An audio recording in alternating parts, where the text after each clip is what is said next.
Shobha Bansode and her husband, a rickshaw driver, live in this sweltering one-room home in Bombay with their 4 small children. In the summer, it gets very hot here. There's not even a single tree around. One of her biggest chores is getting water. That's because Bombay, a city of 12.5 million, has an infrastructure for about 1/3 that number. Water is a problem here because we only get it every other day. Just getting water takes up my whole day. I don't have time for recreation.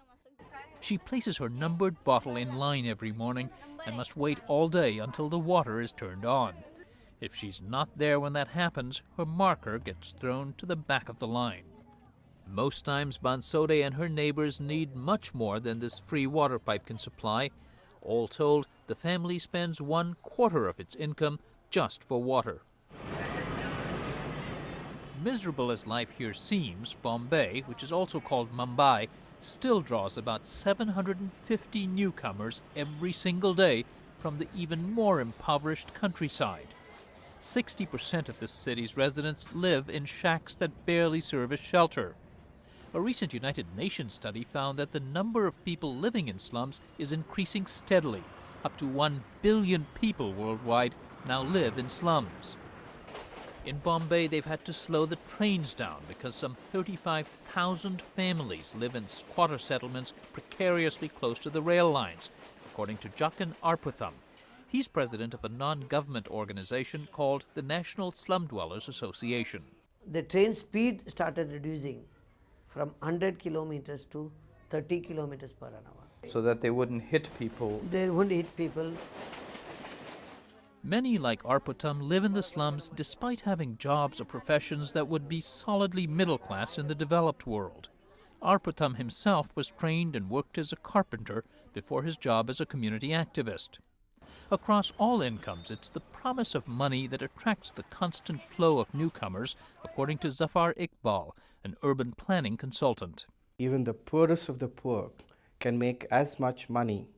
It's about 100 rupees a day. That's about little more than $2 a day, which they can't make in their villages in over a week's time. So even if they have to sleep on the side of the road, they would come to Bombay to make that kind of money.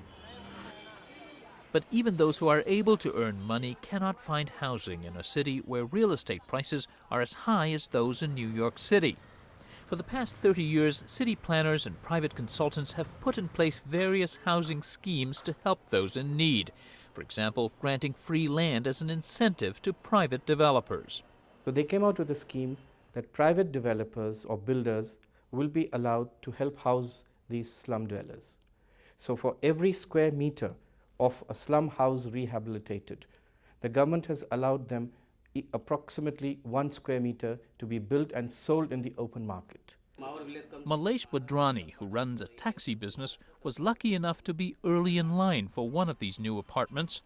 Badrani and his wife live in the Indian extended family tradition, with 8 adults in a 180 square foot apartment. How much space is there for 10 adults in an apartment this size? I can stretch my arms out and cover virtually 90% of the living space available to this family. But it's a vast improvement over the shack where the family lived before. One major advantage, indoor plumbing. Millions of Bombay residents have only the street or a rare open field, which for women in particular means going before or after daylight hours. Public toilets are usually repellent and rare. Before that, there was no toilet. We used to stand for 2 hours, 1 hour to call nature call in queue. 2 hours to answer a call of nature. Yeah. We have to stand in queue for that. Go inside to the toilet. Now we don't have that problem. We have got toilet inside. Relocation projects like the one that put the Badrani family into this high-rise apartment barely put a dent in the demand. The city would need to construct 1 new building like theirs every single day to cope with the in-migration. Jakan Arputham isn't waiting for the government. He's tried a grassroots approach to improving life in the slums, one simple need at a time. The first priority is access to a toilet in a city where there's one toilet seat for every 800 people. This new public toilet is in Dharavi, Bombay's largest slum. It's one of about 20 planned for the area with assistance from international donor agencies. It costs a family the equivalent of about 50 US cents a month to use the facility. The public toilets are managed and maintained by a family who live in a small apartment above it. It is one way to ensure it remains clean. I must tell you that we are in the middle of a toilet, and in India that would normally really be very odoriferous. It would be very smelly, but Yeah. I don't smell anything. Access to the basics like clean water and sanitary toilets are slowly becoming a reality in Mumbai's slums. Jakin Arputam says it's a good beginning. Once we get toilet, fine. From toilet we are owning it. Then we know how it to keep clean. Then we look at how the settlement kept clean. Then we'll move on even to question the education system, how that could be improved. Ironically, many experts fear that even as cities devise creative schemes to accommodate new migrants, this only encourages more people to move in.